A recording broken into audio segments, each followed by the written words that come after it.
Oh, that'd be fine. All right, amen, amen. Good to be saved? Amen. Good to be in church? Amen. Okay, see if you say that when it's all over.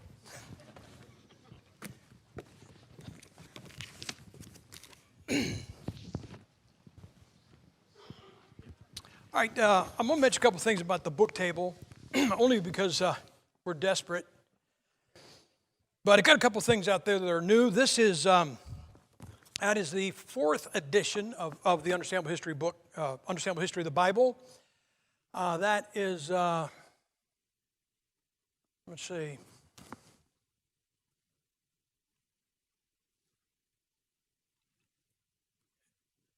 It's 1, 2, 3, 4, 5, 6, 7, 8. This is about the 8th printing. This is different in from the third edition in that I had 50 pages on two split subjects. One is the English Standard Version, which is kind of like the current hot item amongst the fundamentalists or liberals or whatever they are.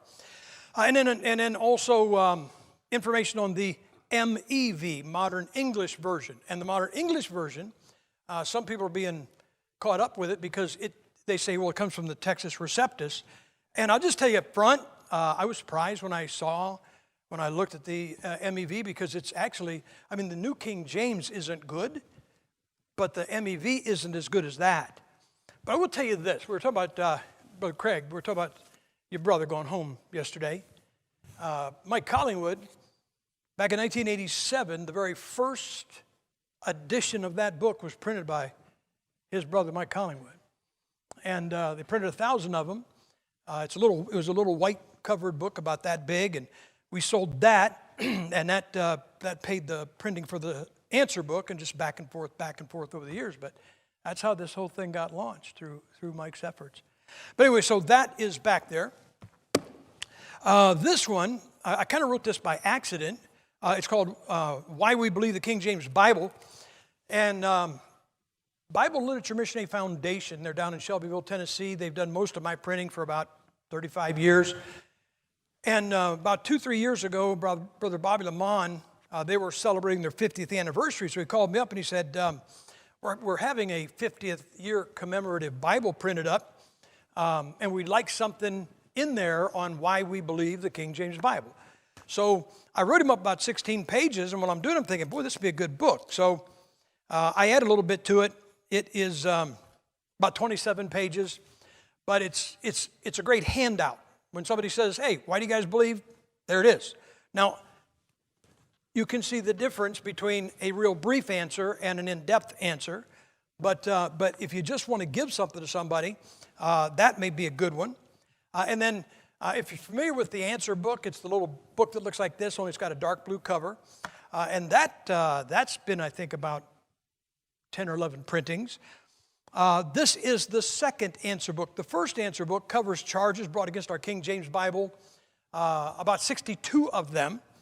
This one starts at number 63 and goes to number 90. Some of the stuff that's covered in here is where should a Bible believer begin in defending their Bible? I get this a lot. People say, well, where do I start as far as, when I'm going to talk to somebody about this, what's the first thing I ask? And so that's covered. This is one. Isn't the Bible settled in heaven? That's kind of one of those liberal things that they hide. Well, the Bible's settled in heaven. Yeah, but I need one for visitation. Isn't the King James Bible written in Old English, which we will deal with tonight? What's the difference between the fats and the vats in different King James Bibles? I deal with that. Can you correct the originals with the King James Bible? That is in here. Aren't conservative translations trustworthy? And several others. In fact, as I speak, the third answer book, which would be after this one, this goes to 90. That one goes from 91 to, I think, 125. As far as charges brought against our Bible. So those are out there on the table. But guys, look, I don't want you to think you have to go by and buy something, because you sure don't. You can feel free just to go by and leave money. All right, we're going to talk about the King James Bible, because even King James Bible believers labor under a misconception that the King James Bible is written in Old English. Now, part of the reason is because of the font that was used and the spelling. The font that was used, we would call it Gothic. It's very ornate, ye old print shop, that kind of stuff. But the fact is that Geneva, which actually came out before the King James, 1557 was New Testament, 1560 was the Old, used Roman type, just like the King James. I have no idea why Barker, the printer for the King James, used that type, because it's very hard to read. It is just not easy to read. And then you have things like son, spelled S-O-N-N-E, and things like that. I can show you in a King James Bible the word said, spelled 4 different ways in one book. It's spelled S-A-I-D, S-A-I-D-E, S-A-Y-D, S-A-Y-D-E. You say, well, that's a mistake. The smallest unit of preservation promised to us is not a letter. The smallest unit of preservation promised to us is a word. Heaven and earth shall pass away, but what? My words. And when you have to explain this to people, because I tell people, the guys engage in what I call conviction poker, which is I'll see your conviction and raise your conviction. And so you say you believe the King James Bible, and they go, well, you believe the words, I even believe the letters. And then they'll go through that VATS charade. And you ask them, well, what's the smallest unit of preservation? A jot or a tittle. And a jot is like the dot of an I, and a tittle's like the cross of a T. Okay, there's 2 problems wrong with that statement. 2 problems with that statement. Number one, the Lord said that the jots and tittles would be around until the law is fulfilled. Do we know somebody that fulfilled the law? Yeah. So by the cross, it was all taken care of. So we don't need the jots and tittles. But the second thing is actually a misrepresentation. They always say a jot is like the dot of an I. Let me ask you this. Is the dot of an I a freestanding letter? No, it is not. A jot is. Is the cross of a T a freestanding letter? No, it is not. But a tittle is. So the smallest unit of preservation is a word, and so God preserves the words. Now, I want you to know I am not in favor of changing the spelling. I don't trust the people in the printing companies, okay? I really don't. I guess it's the conspiracy theory that runs in me, but I don't want them to mess with my book. But we're going to talk tonight about Old English and Middle English and English. What we're talking about is the history of the Bible in English, in our language. I got some stuff here to pass. Guys, I guess you can pass these out if you got those, or sell them to them if you can. Make them pay. Yeah, why don't you do one per household, and if you got some more extras, if you got some extras, brother, just let them know, and then somebody can put their hand up to get them. Have you ever heard anybody say this? There's like 200 English Bibles out there. You ever hear that? Well, fact is that there have been 560, and you're holding the list in your hand. This list is a compilation of a couple that I found, and then I've added probably 150 that were either overlooked or more recent to it. But we're going to look at this list, and you can take that home with you. That way you don't have to say there's 560. How do you know? Because some guy said that. Doesn't mean a thing. You got the evidence in your hand. If you have that, what I want you to notice, and when you get it, is that first off, there was never a complete Bible printed in Old English. Never. There was only one ever done in Middle English, which is very famous. We'll talk about that. But here's the thing. People say, well, the King James, it says these and thous, and that's Old English. Actually, your King James Bible, believe it or not, is the first version ever printed in a solidified modern English. Old English developed around 450 and continued till about 1100, okay? Well, I think you can see that's like it passed out of usage about 500 years before the King James Bible was even translated. And if you say, well, no, the King James is Old English. Okay, then what does this say? Si gumma Geshik ba Quen. Well, if you read Old English. See, I tell guys, you and I cannot read Old English. We could not read Old English. We could not read Middle English. But this is a very important statement here. It says, the man saw the woman. Guys, that's a very important statement. Sio Quen Geshek Bon Guman. Well, that's the other half of the equation. The woman saw the man and ran. But the reason I want those up there is because you can say it over and over and over. The King James Bible is not written in Old English, but you can see from that not you, not I, we cannot understand Old English. We could not recognize it. We could not read it.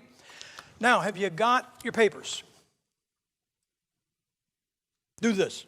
Okay. We'll skip over the top here. You can look at that later. But where it talks about the foundation, Old English. And these are, in Old English, there were only 8 printings of some portion of the Bible in English. If you look at your paper, the earliest was 735. The latest was 990. And what you have in there is you have 2 copies of Psalms in Old English, 2 copies of the Gospel, 2 copies of the Pentateuch, which are the first 5 books of the Bible, and then 1 of the Gospel of Matthew and 1 of the Gospel of John. But that's all that's ever been translated into Old English. And again, we couldn't read it. We couldn't understand it. And then you'll look next, it talks about on the front page there, Middle English. And incidentally, there were 8 also in Middle English. Now, Middle English went from about 1100 to 1450. So to think about that, that's still about 150 years before your King James Bible was translated. Middle English ceased to be used as a language. And if you say, well, I think it's in Middle English, okay. Laud me, stirs not want sal me. Tell me what that says? Do you know, y'all know what that says? Everybody in this room knows what that says.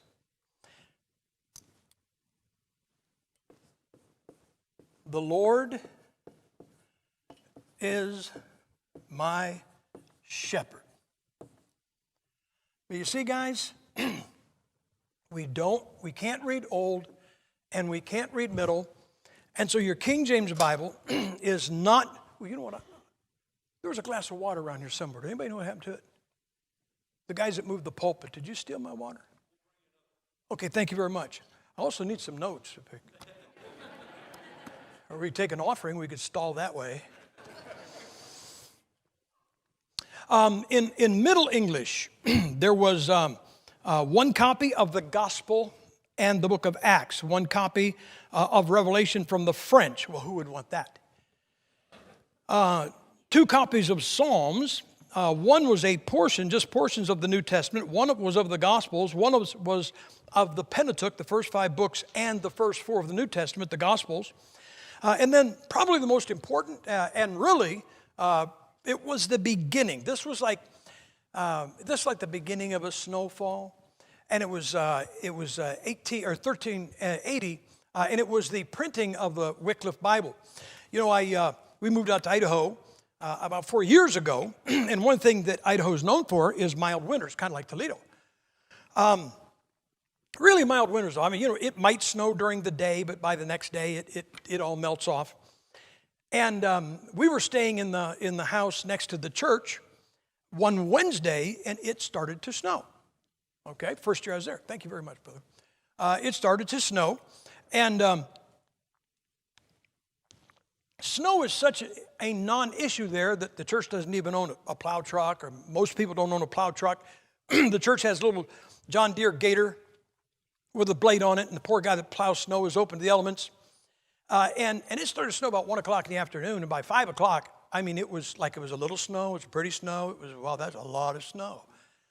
And I told Kathy, I said, he is going to get swamped. So I threw a snow shovel in my pickup truck, and I went over and I said, look, I'll shovel around the doors. And he said, look, I got a little John Deere lawn tractor with a blade, and he said, if you'll plow the small walks with that.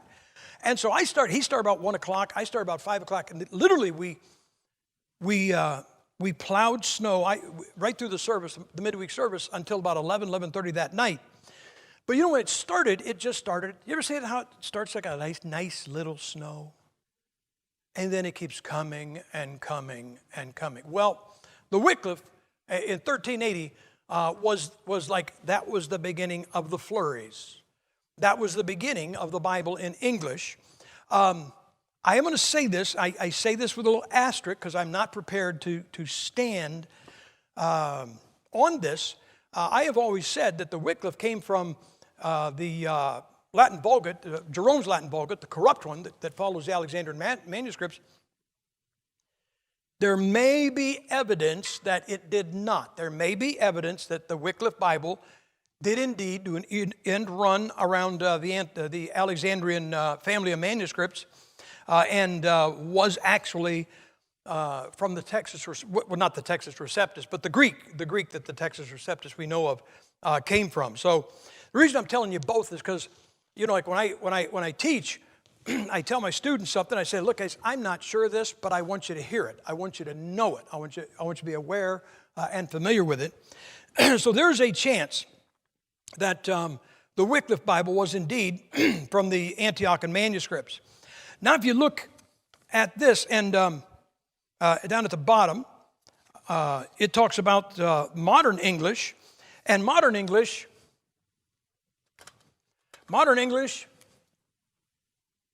started about 1450 and is still gone. In fact, it would do well to stop, actually.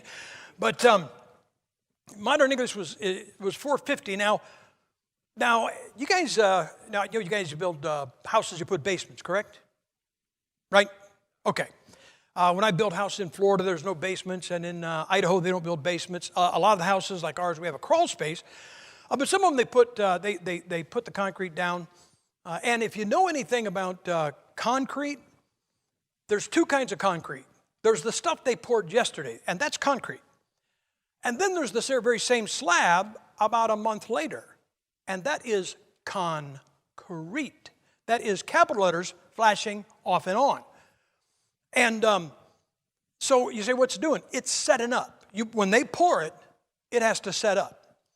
So, and cure. And that's actually what took place here. What took place in the English language was, it went from Old English right around here to Middle English, and then around 1450 began the development of modern English. And believe it or not, that really went on until about 1600. And right around 1600, the very last, best way I can say it is the last instabilities in the language cured. There were some pronoun changes that took place at the end of the 17th century, the 1500s, or into the 16th century.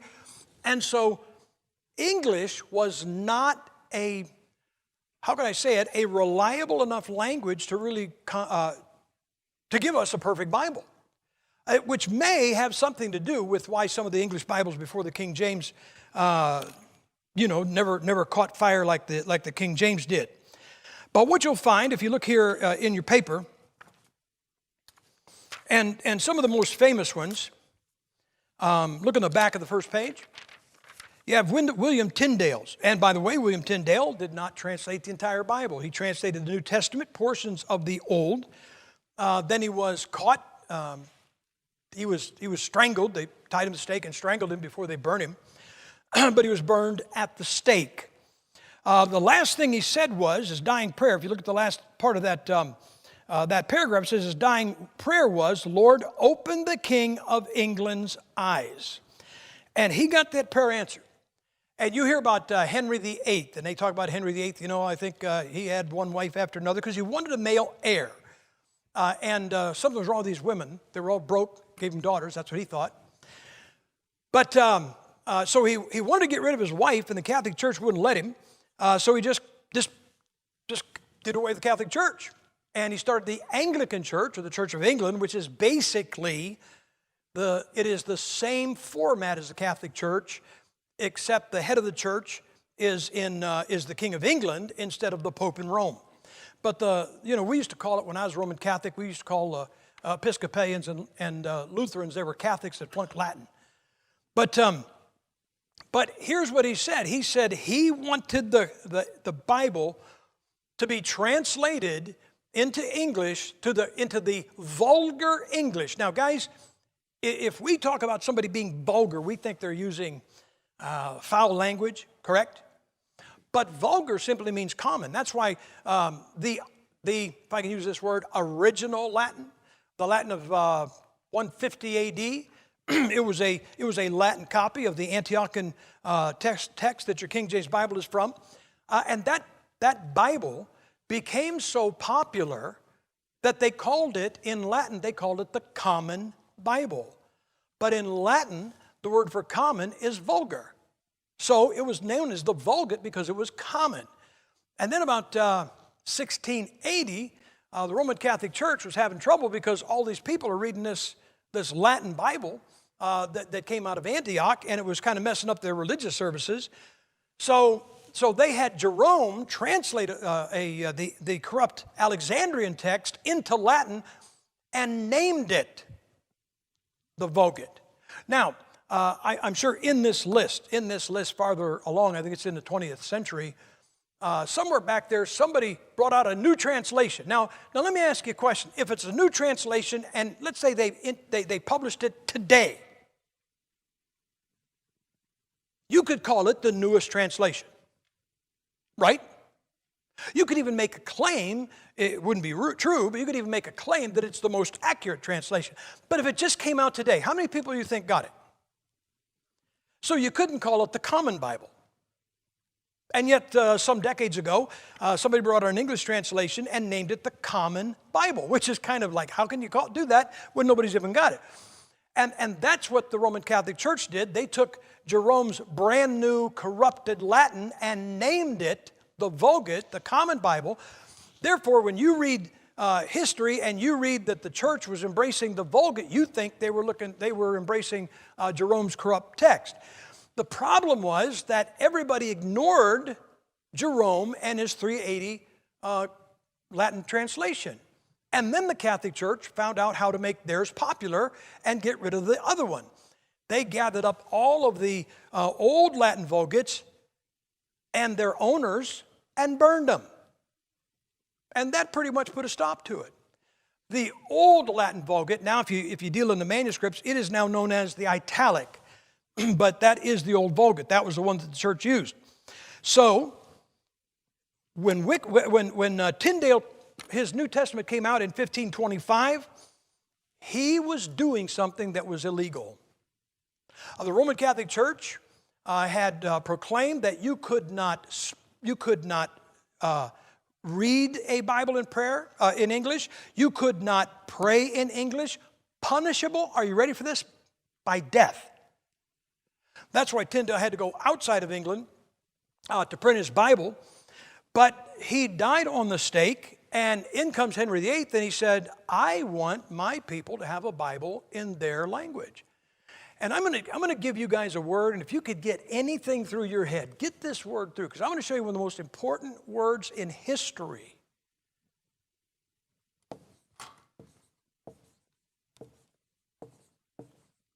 Common. You know, I told you I wrote about 30-some books on the King James issue or some other stuff. And the Bible issue can be very technical. You're studying a lot of Greek manuscripts and such. And when you write a book, like the Understandable History, when you write a book, you have two audiences, and you cannot address both. You have to choose one or the other. And the two audiences that you can address are academia or the common guy in the pew.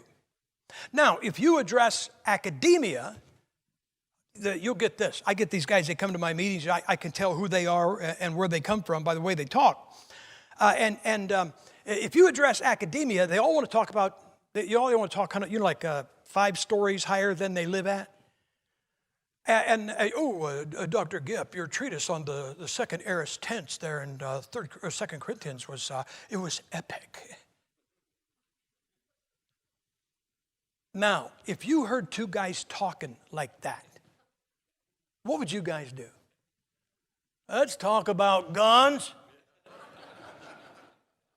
Right?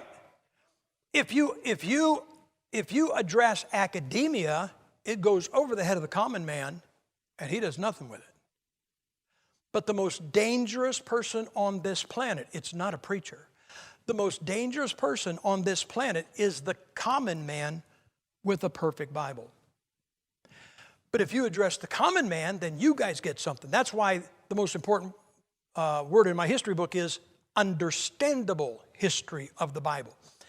Because if the common man gets it, he goes and does something with it, but academia is offended that you have not addressed them. And I get some flack, from those guys on that. But guys, Vulgate, the original Latin translation of the Antiochian manuscripts was called Common. When it was translated in 157 AD into Syrian, they named it the Peshitta. Do you know what that word means in Syrian? Common.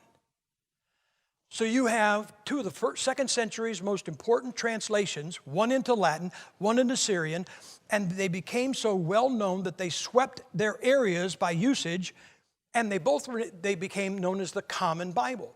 And if you read your Bible, if you remember this, guys, the Pharisees were academia. But doesn't it say in the Bible, but the common men heard him gladly? And so God had to put this book in common language. So here's Henry VIII, and he says, I want my people to have their Bible in vulgar, common English. And that was the same thing that King James desired. So in 15, if you're looking on the back of the 2nd page, 2nd paragraph at the top, in 1535, Miles Coverdale says the first complete Bible. Here's what Coverdale did. He took Tyndale's New Testament. He sifted through it. He took some of the stuff that Tyndale had done. I know Tyndale had done Joshua. He might have done the Pentateuch. But he took what Tyndale had done, and then he finished it off. And so he printed the first complete English Bible in modern English, though the language itself, as I told you, was not solidified yet. It was not cured. But he printed it in English. It was first complete Bible printed, translated into English. William Tyndale, if you look at the paragraph, died before he could realize his dream of placing a copy of the entire Bible in English into the hands of the common people. Although he had worked on portions of the Old Testament, he was not able to complete it. With his death, this task fell to Miles Coverdale. Coverdale was working with him, who had worked with Tyndale on his English translation. It must have blessed Tyndale as he languished in a prison cell awaiting death to hear that his old friend, Miles Coverdale, had completed the work, and in 1535, a year before Tyndale was to die, published it. Coverdale's Bible was the first complete Bible to be translated into English using the pure text from Antioch. Okay, now I'm going to give you guys a kind of a quiz. Remember I gave you a test yesterday and I told you how to pass? And I bet you blew it. So I'm going to give you one more chance. Okay. You see up here where it says number 17, William Tyndale? Okay. The Bible he printed is known as the Tyndale Bible. Can you figure out why? Yeah. Okay, so you see the second one, Miles Coverdale. Do you know what the Bible he translated, do you know what it was known as? The Coverdale Bible. So that brings us to this one, the Thomas Matthews Bible. Would anybody like to guess who translated that one? Not Thomas Matthews. Thomas Matthews didn't exist. Now, there probably was somebody in England named Thomas Matthews, but he had nothing to do with that Bible. The guy that printed the Thomas Matthews Bible was a guy named John Rogers, which I think in Greek comes out Thomas Matthews. But here's what it says. John Rogers had worked with Tyndale and Coverdale on translation of the Bible. Seeing Tyndale's fate and fearing he too would be arrested and burned, he used the alias Thomas Matthews. Thomas Matthews was actually two of the names of his children. I think he had 10 kids, and one of his sons was Thomas, and one of them was Matthew. So he took two of his sons' names and called the John Rogers Bible, it should have been, he called it the Thomas Matthews Bible, because he knew if he put his name on it, he might end up getting burned at the stake. So he had a Thomas Matthews Bible, and then got burned at the stake. Do you ever stop thinking about this? If the guy had just put his name on it, he'd be famous. John Rogers had, seeing Tyndale's fate and fearing he too would be arrested and burned, he used the alias Thomas Matthews when he published his own English translation in 1537. This Bible caught the eye of England's King Henry VIII, who authorized it to be sold to the public at large and read by the public. Ironically, the man who changed his name to escape the stake died on it in 1555, while his friend and partner, Miles Coverdale, who operated under no false name, died of old age in 1569. So this is the order of the Bibles that, let's see how this works. Ooh, look at that.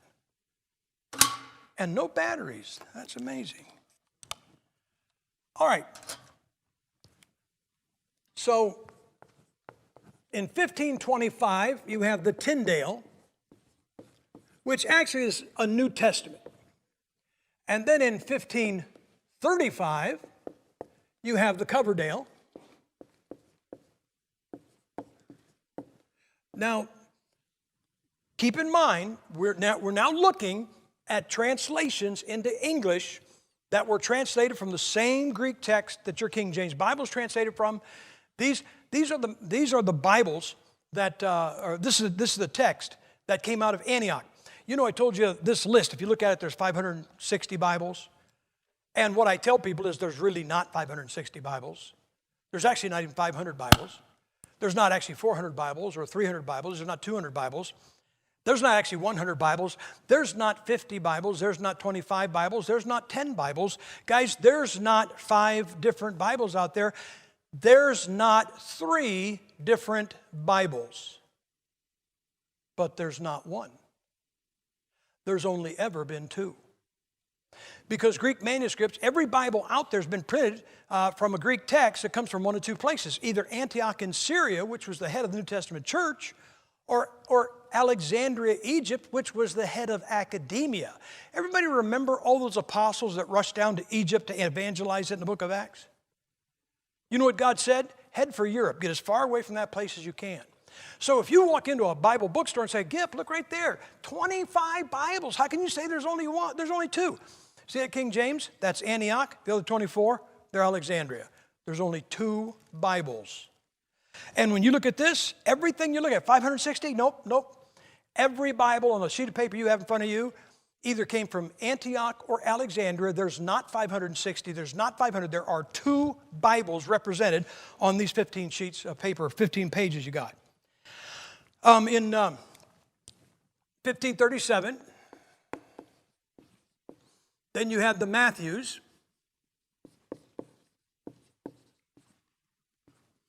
And then Miles Coverdale was asked to, look at look at number 20, in 1538.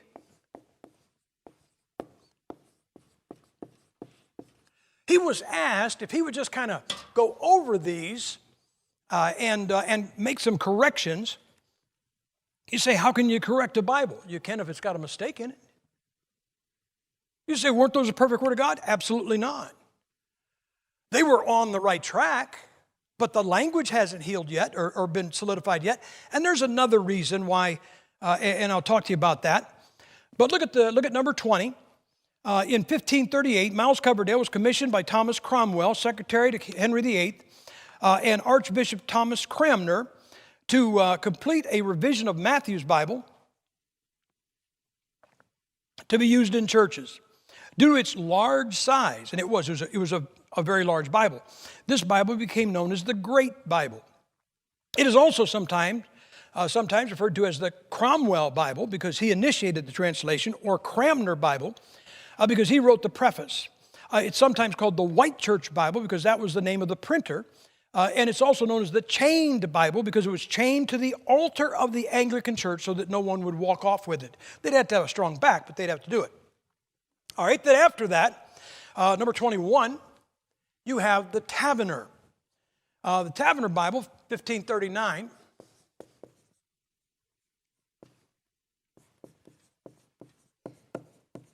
Now, I got to tell you something.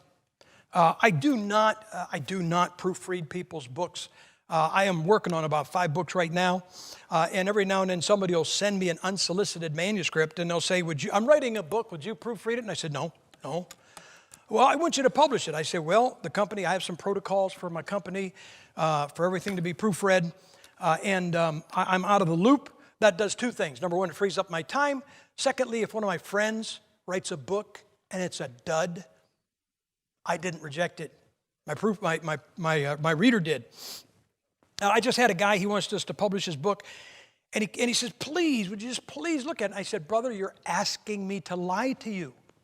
Because if I tell you I will look at it, I'm telling you guys, I spend my days looking at stuff, studying, researching, like I said, working on 5 books. I said, a guy sent me an unsolicited manuscript, and like 3 years later, I found it behind my chair in the living room. Now you say, don't you feel bad? No, I didn't ask him to send it.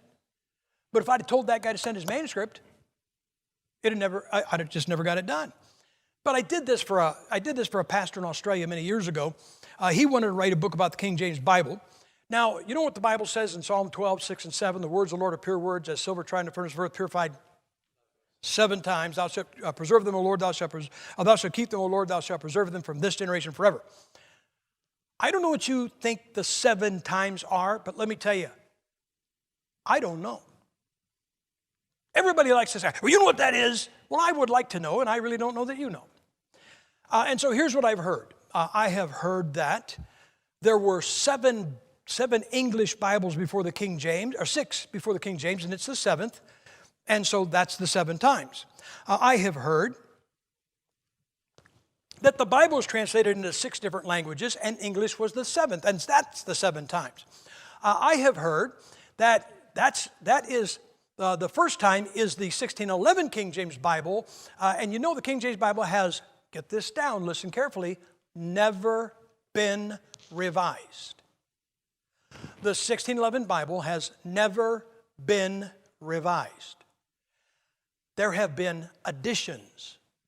And I think the 1769 is probably the text of the one you got in your lap. That was the 7th one.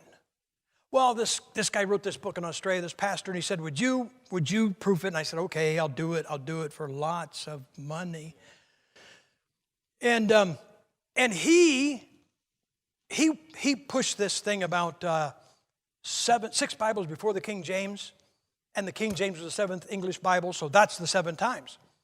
The problem was, in his list of Bibles, he had, in 1456, Gutenberg was in the list. Well, Gutenberg was in Latin. So it doesn't belong in the list, so you scratch it out. Now how many you got? You got 6. And he needs a 7th one, doesn't he? So I said, Gutenberg doesn't belong here because it was in Latin. And then I wrote 2 other English Bibles that he didn't know about. I said, put one of these 2 in there, and then you'll have 7. It's like, far be it from me to discourage him for what he wants to do. But anyway, then you had the Richard Taverner, number 21, in 1539. This is a revision of Matthew's Bible made by Richard Taverner. Taverner was a Greek scholar and a promoter of Tyndale's Bible. He was also a follower of Thomas Cromwell and a staunch advocate of the Reformed Church in England. He was later a member of Parliament. Then 22 and 23 are close together because they're basically the same Bible of Geneva. 1557 was New Testament. The Old Testament was completed in 1560. The last one was printed, I think, around 1644. Now, some years ago, I think it was 2006, somebody started passing around a book called the Geneva 1599. Everybody got all excited about that because that was, well, if it's before the King James, it must be better. Why would you think that? The Model T was before what you're driving. Want one? I don't mean as a collector and a sell it. I mean, you want to drive it this winter? You heard of the New International Version? Corrupt? Mistakes in it? Ah, yeah. How about this? NIV, and I'm pretty sure the ESV is the same thing. 2 Samuel chapter 21, verse 19. Take a look at it. Take a look at it in your Bible. And it's pretty well known by everybody that defends the King James Bible.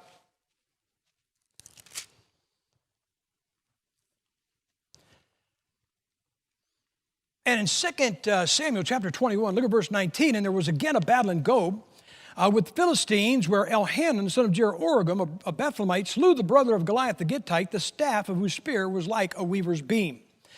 Now you'll notice in that verse, the brother of is in italics, correct? So you know what they do with the ESV and the NIV? They pull the italics out and insert a contradiction. Because an NIV says, Jeroregam, a Bethlehemite, slew Goliath the Gittite. Who slew Goliath in 1 Samuel 17? David. But in 2 Samuel 21, it was Elhanan. So they put a contradiction where there was none. Now, do you think that's wrong or right? Come on, guys. Yeah. I don't know why. Because the NIV was just following the Geneva. I've read the Geneva once. Once was enough. It's a good Bible. It's a good Bible. It's just not the perfect Word of God. So, in 1560, you had the Geneva. That was the Bible of the Puritans.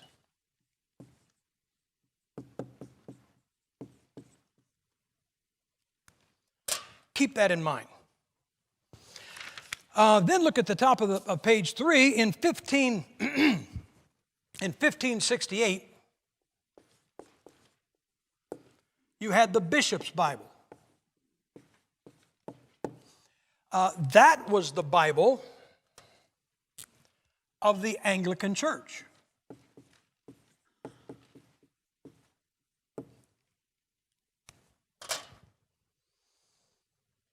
Look at the bishops. Well, let's read about the Geneva down there at the bottom of page 2, because it's all good.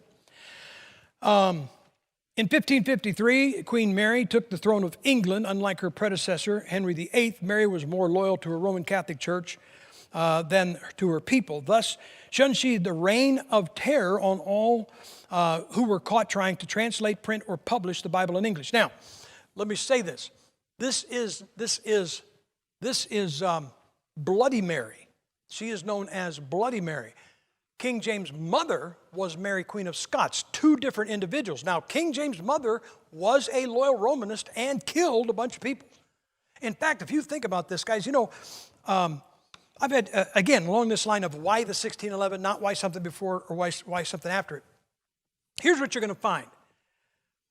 Every Bible prior to the 1611 was one of two things. Keeping in mind, first off, English was not solidified, so it wasn't ready for a Bible yet. But every Bible, every one of these Bibles was one of two things. It was either the translation of one man or one group. The Puritan, guys, the Geneva, the Anglicans wouldn't use that. They wouldn't have it in their church. That's a Puritan Bible. Do you think the Puritans would use the bishops? Not on your life. So you had, those two were one group translations. These were all one man translations. You say, well, the King James didn't translate the King James Bible. I will tell you this, he could have. I don't know if you know this, but most monarchs were illiterate. What do we teach our kids? You learn this and do this and work hard, and someday you might grow up to be president. You can come from the gutter and be president. You just can't be a billionaire and do it. But let me ask you something. How did you get to the throne? Weren't you born of the royal family? So why do you need to read? You got people that'll read to you. King James was a tremendously educated man. At the age of 8, he could read a chapter of the Bible in Latin, translate the entire chapter into French, then translate the French into English. He was a tremendously intelligent and well-educated man, and could have been on his own translation committee, but he wasn't. But the King James Bible was not a one-man translation. It was not a one-group translation. Do you know who translated the King James Bible? A bunch of Puritans, along with a bunch of Anglicans. This is kind of like the Democrats and the Republicans. But you know what the Anglicans did? The Anglicans did on the King James Translation Committee. You know what they did? They kept that book right there from being a Puritan Bible. Do you know what the Puritans did? They kept that book right there from being an Anglican Bible. In fact, you know why this is a miracle? Do you know why the King James Bible is a miracle? Have you ever seen anything put together by a committee that was done right? You know what they say the definition of a camel is? A camel is a horse put together by a committee. Your King James Bible was put together by a committee of 47 guys, and it's perfect. I didn't say it's good. I said it's perfect. Not a mistake in it. Want an easy job? Everybody likes an easy job. I'm going to give you an easy job. Take a King James Bible, change one word, print it and publish it. You just took perfect and made it imperfect. That is an easy job. All right. Look at, I will keep reading. This dark chapter in English history is immortalized by Fox in Fox's book, famous Book of Martyrs, due to the persecution brought on by Mary. Work on the English Bible moved to a more safe location on the continent in 1560. An English translation was published in Geneva. By the way, you know I couldn't get over? You know, the Puritans tend to be Calvinistic. Today they call them Reformed. And the guys that are Reformed are saying, we need to go back to the 1599 Geneva. Do you know who, now get this. King James came to the throne. I've heard people say this. Guys, you don't have to believe everything you hear. And here's what they say. Well, King James came to the throne and they hounded him until he said he would translate a new Bible. Really? Because he came to the throne, but not with that marker. Okay? He came to the throne in 1603. He's known as King James I of England, but actually he became King James VI of Scotland, because there were 5 King James before him. He became King James VI of Scotland when he was 13 months old. Would you give your kid? So in 1603, when Queen Elizabeth died, he came down from Scotland and became King James I of England. So in 1603, he became the king. In 1604, guess who came to him and said, we want a new translation?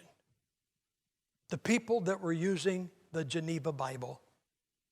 So when I get these people out there going, these Reformed people saying, well, we need to go back to the Geneva the Bible.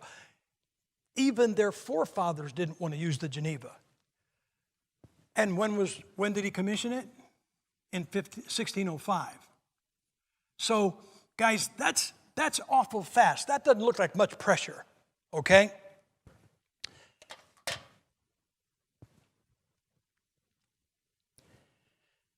This was the middle of the paragraph, bottom page 2, and this was to be the second most popular English Bible. That's about the Geneva. In history, eclipsed only by the King James Bible of 1611. You know what people said? They said the King James Bible outsold the Geneva because King James stopped him from printing it and killed people for doing it. Then how come it was still being printed after he died?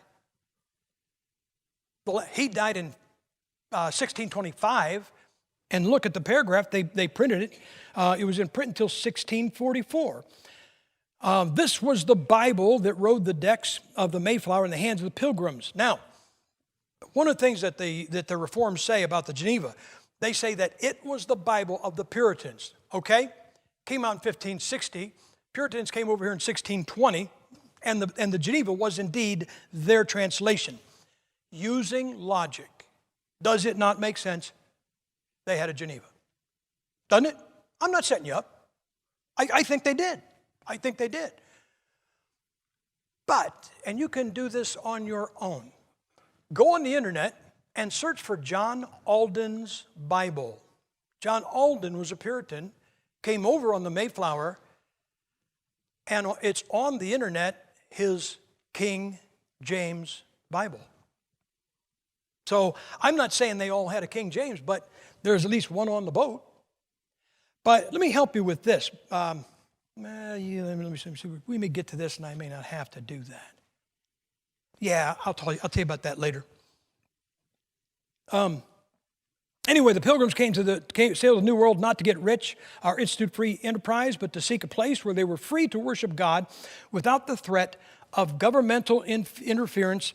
This was the main principle upon which the United States of America was founded. Now let's look up at the bishops, top of page 3. The Bishop's Bible, with the passing of Queen Elizabeth, the Church of England. Oh, what I was going to tell you. All right? You have Bloody Mary. That's not a drink. Okay?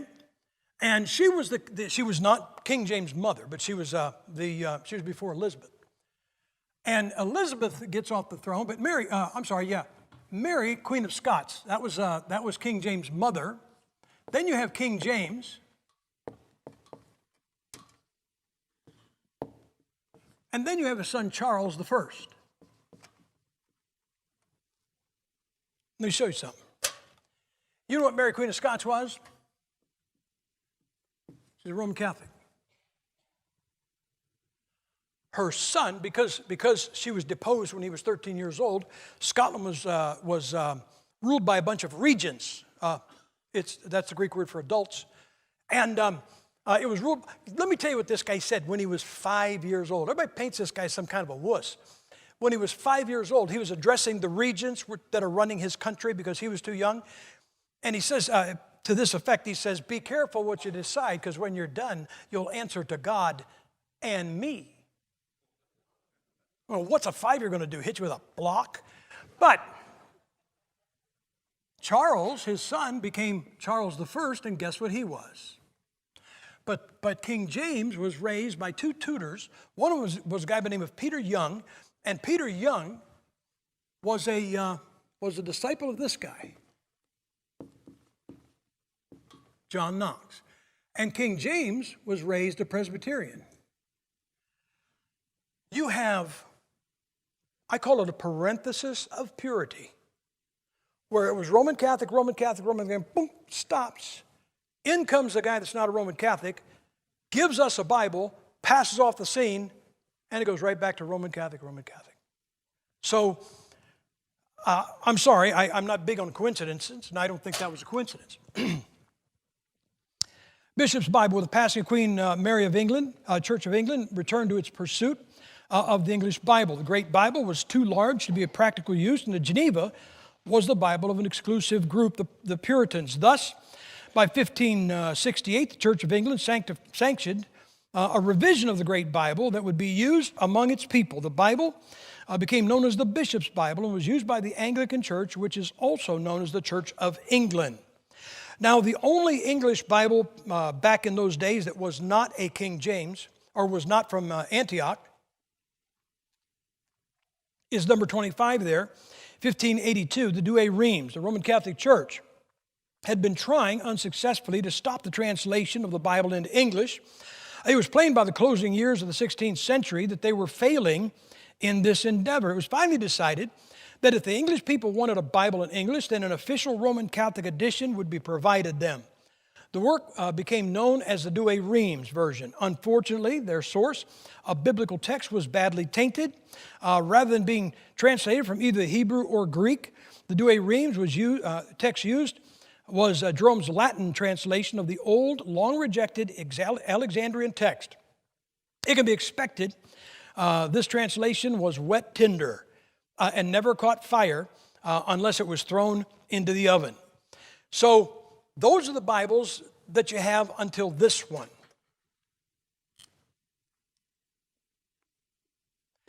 And in 1611, you got the King James Bible. And, people say, well, it did that. It did good because it was authorized by him to be used in the Church of England. There's no history of anything him ever saying that it was to be used. In fact, you know what he wanted? I'll tell you what he thought. He wanted his people to have the Bible in English, the English people. You know, I don't know if you know this, but King James was the guy that united the warring tribes of Scotland and Ireland and England, and he built the foundation for what was known to later be known as the British Empire. Now, sidebar, do you know what the English flag looks like? Not what you think. You've seen the Union Jack, have you not? That is not the English flag. The English flag, the flag of England, you'll see it sometimes. If you're looking, if there's some kind of a parade and you're watching TV and you'll see somebody waving a flag and you'll see an odd-looking flag, here's what you'll see.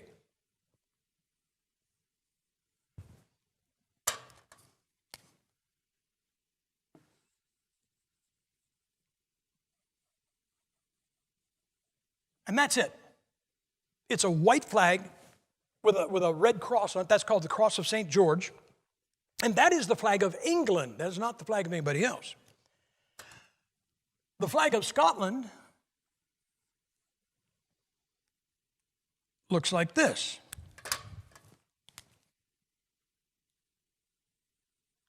Now, they fill it in a lot better than I do.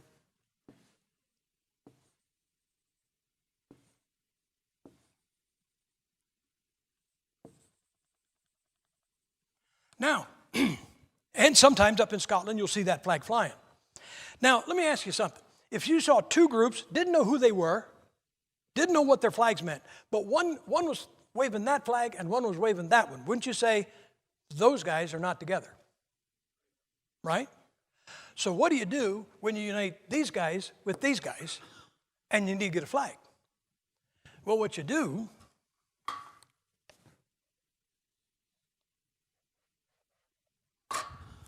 and this is what King James did. He took the flag of England and superimposed it over the flag of Scotland and came up with what is known as the Union Jack. He was the designer of the flag known as the Union Jack. And he put that flag together to show the unity of England and Scotland. That's a sidebar. It's got to do with your Bible, but he's quite a guy. All right, if you look at your paper, it talks about the 17th century and the King James Bible. In 1603, three things came together that was a result in the greatest literary work ever to be published in the English language. What I started to say, I interrupted myself. He wanted a Bible for the people on England, on that island. He never knew it would go beyond the shores of England.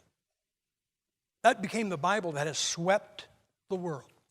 You know, I read a lot of stuff on Greek manuscripts or Bibles, and a lot of stuff is written in the 1800s.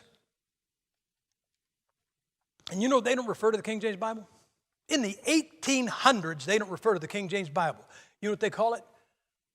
Our Common Bible, or our English Bible. And when they said our Common Bible or our English Bible, the King James was so common that everybody knew when they said common or English, it was the King James Bible. And that's what happened. It became the Bible of the English-speaking people. In 1603, three things changed.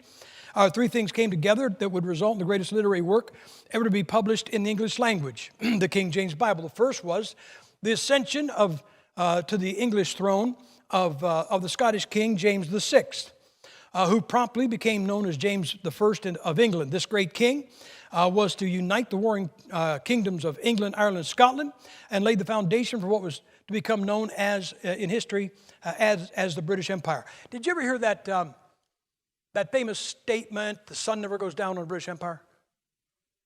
Do you know what that means? That doesn't mean that it's going to, the British Empire is going to, peak and then go downhill. That's not talking about the empire is diminishing.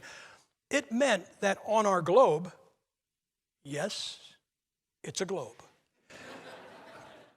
Anyway, on our globe, the British Empire encompassed so much that there was never, ever a time, no matter where the sun was, that it was not shining on some portion of the British Empire.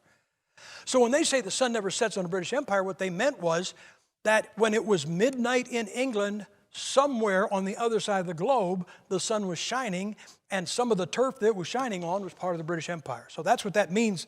The sun will never sets on the British Empire. Second, try as they might, those who had translated the Bible into English faced two overpowering problems. We already talked about that, one man, one group translation. By the end of the 16th century, these two groups had had enough. No sooner had King James ascended his throne that they requested of him they'd initiate the translation of the Bible into English to replace the popular Puritan and Anglican editions then available. I will tell you this. I was over in England a couple of times, but I think it was 2009. And you ever hear this? Do you ever hear people say that there were actually two 1611 King James Bibles because there were two companies at Cambridge and they produced one, and there were two companies at Oxford and they produced one? Have you ever heard that? Anybody ever heard that? Because that's almost correct. There weren't two King James Bibles in 1611. There were three. There were 6 companies, 2 of them in Oxford, 2 of them in Cambridge, and 2 of them in Westminster. And they all produced a King James Bible. I have a book, it's a reproduction, about it's in the 1800s. And the guy is literally comparing 3 Bibles that on the title page say 1611. Not a 1611, one printed in 1612, one printed in 1613. They were all 3 printed in 1611. He's comparing the 3 original King James Bibles, and they are word perfect, except one will say ye, and the other one will say ye.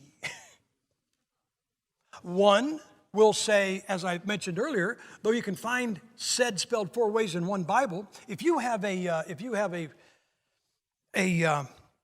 1611 King James facsimile, that is one of these, and it has the word said spelled 4 different ways. But one of them have the word said spelled in the same. You look at one verse in 3 King James Bibles. One says S-A-Y-D, one says S-A-Y-D-E, and the other one says S-A-I-D-E. But as I mentioned already, the smallest unit of preservation is a word, so the word is preserved.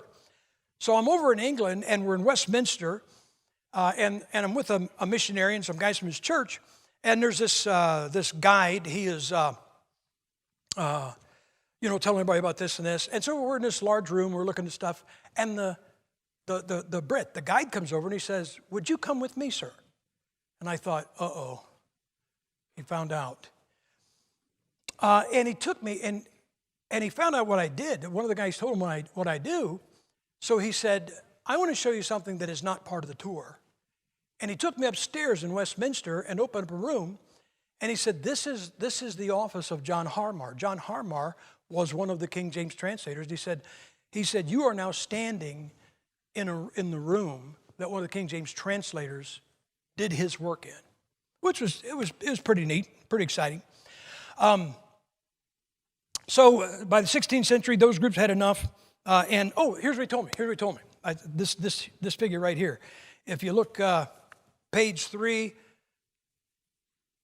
number 26, 1, 2, 3, toward the end of the 3rd paragraph, it says the work was begun in 1604 and was completed in May of 1611. He said that the first recorded sale of a King James Bible is in May of 1611. They say, "Oh man, that's 5 months after the year started." No, that's 1 month after the year started. Because in 1611, it was up until, tell you in a second. It was up until 1752. Before 1752, they started the year on April 1st, just like in the Bible. That was the Julian calendar. There, I got it in your notes. Anyway, that was the Julian calendar, and so the 1611, if they'd have sold it about 2 months earlier, it'd be the good old 1610. And when they changed in 1752 to the Gregorian calendar, there were a bunch of stalwarts who said, we're not going to do it. We're going to keep celebrating New Year's on the 1st of April instead of the 1st of January. And so to pressure those people into joining everybody else, when they began their new year on April 1st, they began to play tricks on them and called them April Fools. And that's where April Fool's Day comes from. I already gave you this. The third was the coalescing of the English language, and that tells you some of the things that took place. Now, starting here, we're not going to go through all of these because we've got 560. But starting with number 27, you're looking at some of the Bibles that were just from the 17th century, the 1600s. I will tell you what some of them are. From the 17th century, of course, you got the King James. There was a paraphrased New Testament in 1653, an annotated Bible in 1657. There was a Romanized New Testament. We don't want that, in 1660. There was Baxter's in 1685 and Clark's version in 1690. Then came the 18th century. And in the 18th century, that would be the very top of page 4, you have this.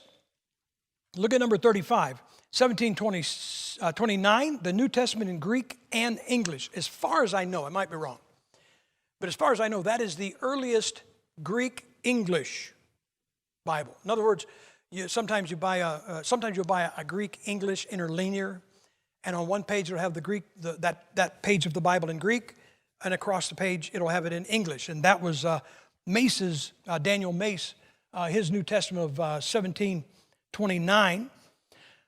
Another famous one, though we don't need it, look at number 42, and that is John Wesley. John Wesley was a great man, and he translated a New Testament and put his notes in it. And the one I want to call your attention to is number 56, and it's in bold, 56 and 58. It says in 1777. What happened in 1776? We declared our independence from England, right? And where's this Bible come from? Yeah. And weren't we rebelling against a king? And what is this Bible called? Yeah, you know, that just might not be a real popular name in 1777. So it says, with the Declaration of Independence in 1776, importing a Bible whose name included an English king became difficult. Therefore, Robert Atkin printed this New Testament, which was a King James Bible, under a more acceptable name. This is the first scripture printed in the United States. And then down to 58, it says the Atkin Bible, the complete King James Bible. It was sanctioned by Congress on September 12th, 1782. This was the first complete Bible printed in this country, and it's a King James Bible in every way except what the title page says. It says it's called an Atkins 1782. It is a King James 1611. Just for clarity's sake. Nah, we'll get to that. I don't want to get ahead of myself. When do I have to be done? Friday?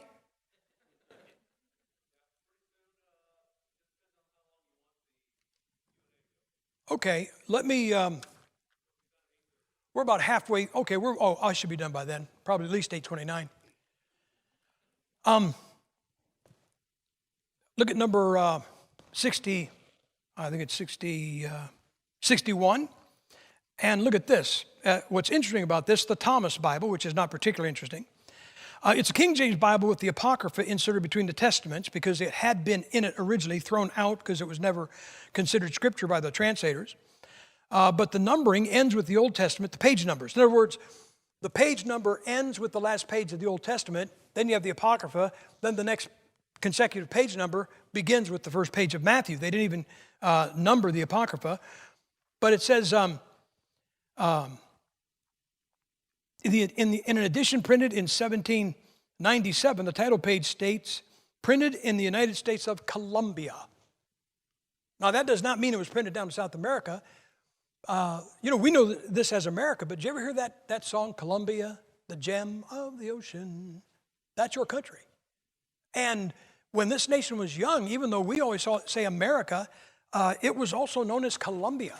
And there's a Bible printed in the United States of Colombia, which are these United States. Look at number 64. And this is interesting. Brown's Self-Interpreting Bible, a King James Bible with self-helps, published by subscription. In other words, you bought a little bit of it at a time. And what the guy did is he didn't have the money to print the whole thing, so he'd print this much and say, you subscribe to buy this, send me the money for this, you get it.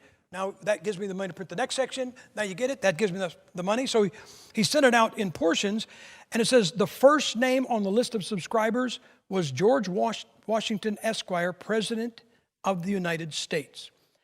So I guess he was a King James Bible nut, probably a Ruckmanite before Ruckman ever lived. All right, now we'll go to the 19th century. We can breeze through that. That's pretty quick because there's not a lot there. That was the 18th century. 19th century, the not a good one, but the most prominent Bible of the 19th century, which would be the 1800s. Look at number 138. Number 138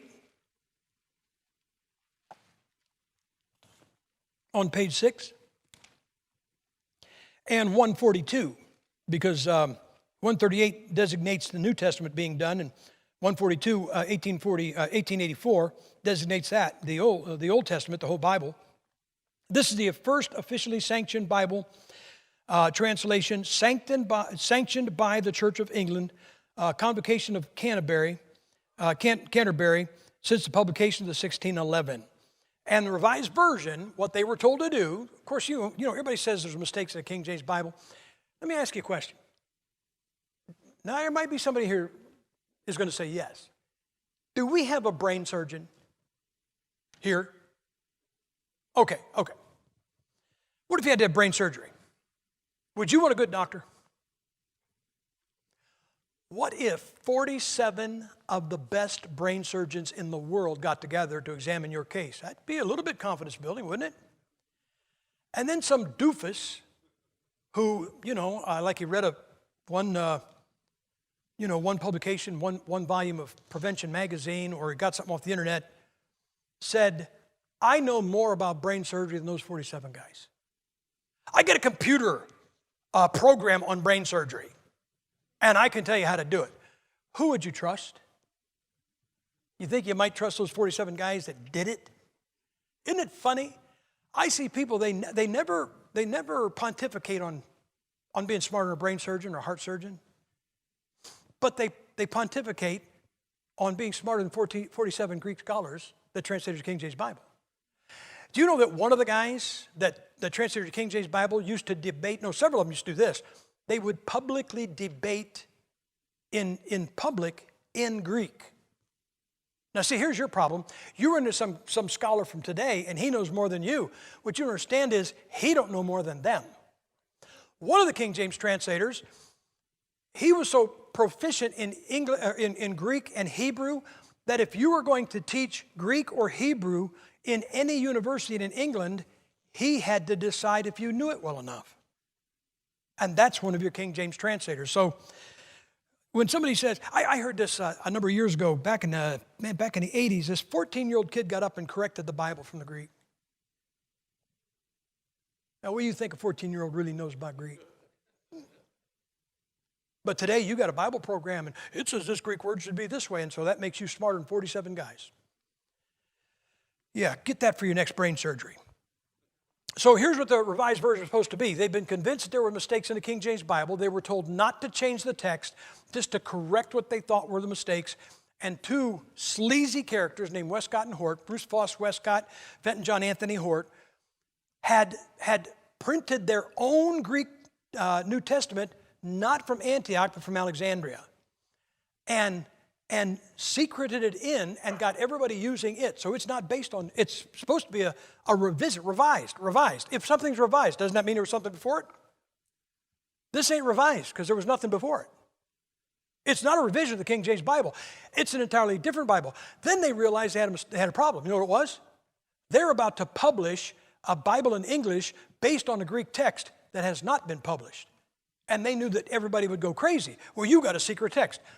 So 1 week before the publication of the revised version, they published their Greek text so that they could technically say it had been published. But it's kind of like we have to pass it to find out what's in it. Who's going to study an entire Greek text in 7 days and refute it? So there was no time to refute it, and they could say it was on a published text. These guys, if they were alive today, they could probably end up president. All right, look at number 160. And now we're in the 20th century, 160, 1901.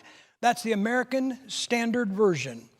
The American Standard Version. Do you know how much these guys, do you ever hear these guys, we want the Bible in the language of the people? Doesn't that sound, yeah.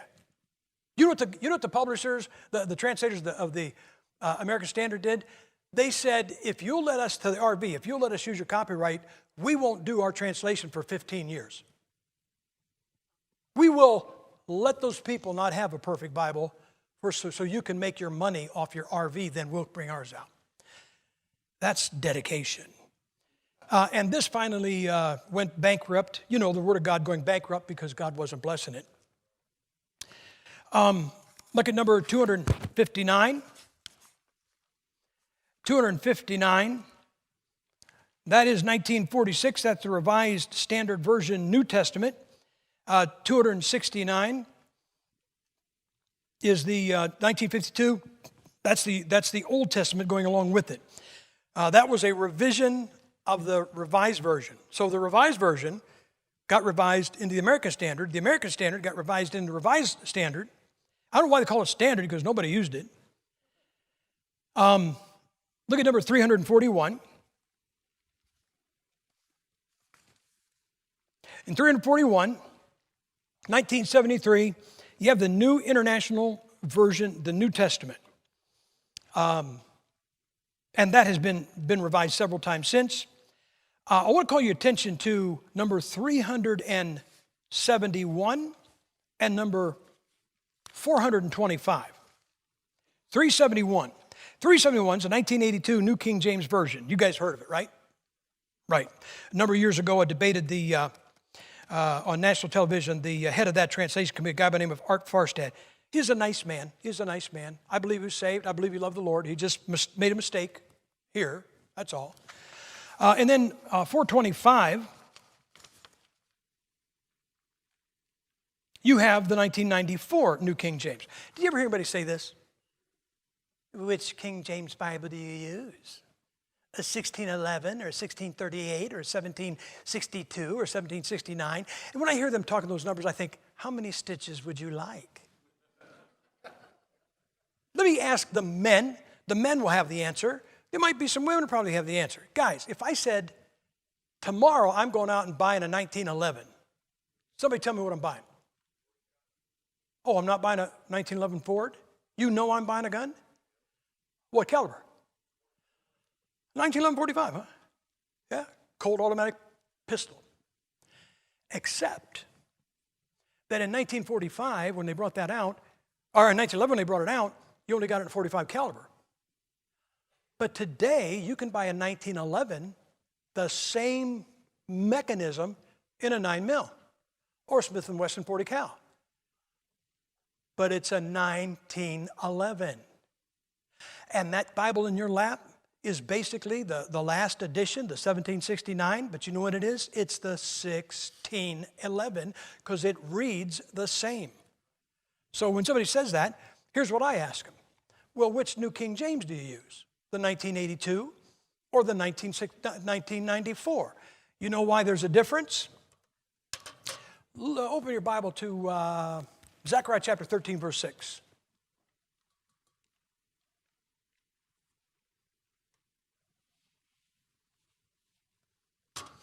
All right, in Zechariah chapter 13, verse 6, there's a prophetic reference to the crucifixion of Jesus Christ. And it says, what are these wounds in thine hands. Correct? Okay. The 1982 New King James says this: what are these wounds in your hands? Now, I told you, I'm not for changing any word, but the prophecy is still there, correct? They just said in your hands instead of in thine hands, right? But if you have a 1994, here's what they did. They made changes in the New King James in 1994 and didn't tell anybody. I got both of them that I use for doing this. And in the 1994 New King James, it says, what are these wounds between your arms? And you just lost the prophetic reference to the crucifixion of Jesus Christ, and you can have two New King James versions looking at the same verse, and they both read radically different. So when somebody says the thing about, well, there's just been so many King James. Yeah, but they all read the same. That one doesn't. Number 451, just about done. 451. 451 was the Holman Christian. Now, you see where it says Standard Bible? That's not true. I don't mean because it's not standard. But when it came out, it was called the Holman Christian Study Bible, not Standard Bible. And then they, somewhere along the line, they decided to change it to Standard Bible. Now, 21st century, look at number 460. And 460, you got the King James 2000 version. Right under it, you had the King James 21, 21st century. Everybody's going to try to get this. I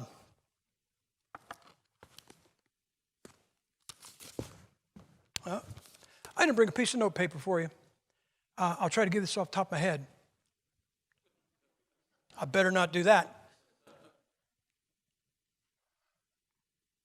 In the 19th century, there were 301 translations. It averages about 3.1 translations a year.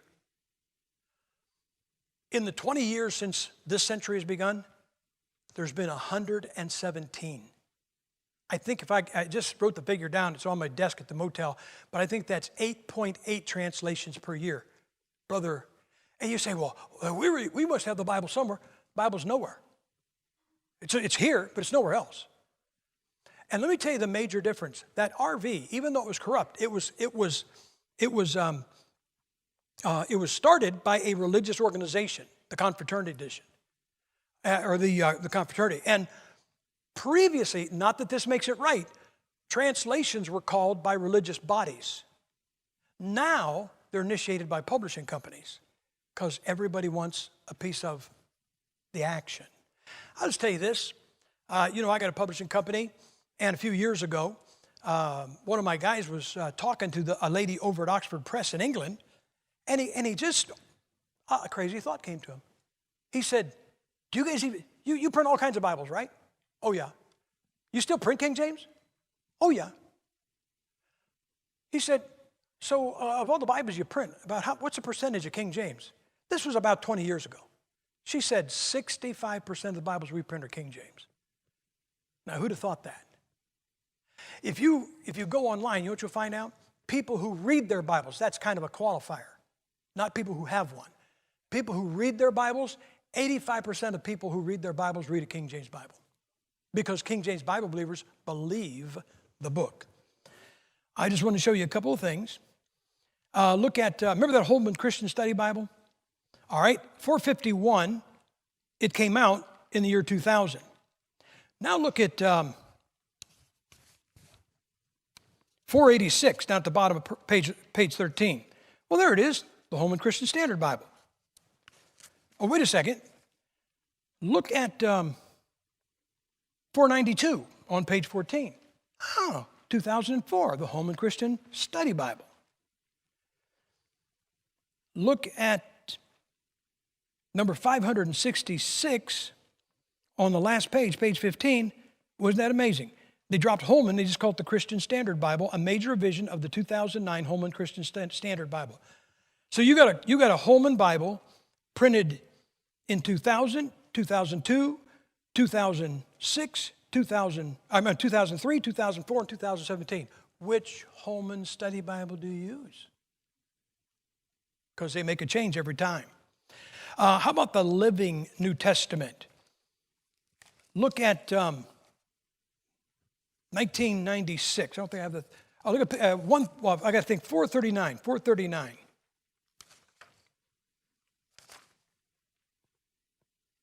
There it is. The New Living Translation, 1996. Now look at 491 on page 14, 2004, New Living Translation. Look at 510 in 2007, New Living Translation. Look at 557 in 2015, New Living Translation. And look at the very next one, or just, no, I'm sorry, not the next one. Look at, 558. 558, nope, that's not it. 559, New Living Translation, 2016, only that one's Roman Catholic. Now, isn't it funny people say, well, which King James do you use? And nobody says, well, which Living Translation do you use? You know what these guys never do? Come back. I'm done. But have